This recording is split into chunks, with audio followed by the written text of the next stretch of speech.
আমরা অনেকেই আছি যারা সংসার জীবনে এসে কথা একদম কমিয়ে দিয়েছি, মানে কথা বলতে চাই না।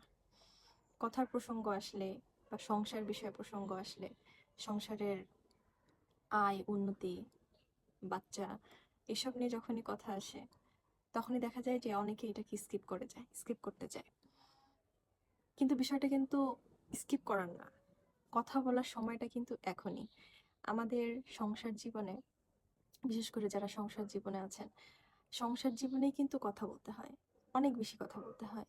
যে বিষয়টা নিয়ে কথা না বললেও না, সে বিষয়টা নিয়েও কথা বলতে হয়। এই যে কথোপকথন একজন আরেকজনের সাথে সংসার নিয়ে, সংসারের আহ, আয় ব্যয় হিসাব নিকাশ, বাচ্চা, ইন ফিউচার, ভবিষ্যতে কি হবে, ক্যারিয়ারে কি হবে, সবকিছু নিয়ে আপনারা যত বেশি আলোচনা করবেন, যত বেশি এটা নিয়ে কথা বলা হবে, হতেই পারে মতের অমিল হতে পারে, একজনের সাথে আরেকজনের কথার দ্বিমত থাকতে পারে, কিন্তু এই যে দ্বিমত হবে বিধায় যে আমরা কথা বলি না, কথা বলবো না, এটাই কিন্তু আরেকটা দ্বিমত হওয়ার লক্ষণ।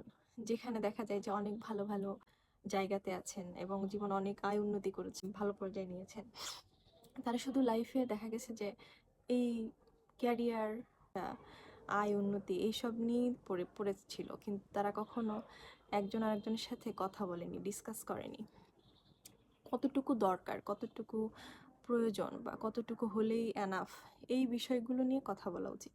এই কথা না বলার জন্য, কথা কমিয়ে দেওয়ার জন্য অনেক ঘর কিন্তু ভেঙে গেছে এবং ভেঙে যায়। তো কথাটাকে বাড়াতে হবে। আপনি আপনার লাইফে আগে কেমন ছিলেন, কথা কেমন বলতেন না বলতেন সেটা কোনো ফ্যাক্ট না, কিন্তু সংসার জীবনে সে অনেক বেশি কথা বলতে হয়, সময় পেলে কথা বলতে হয়, সময় না পেলেও সময় বের করে কথা বলতে হয়। কথা বলাটা খুব ইম্পর্ট্যান্ট।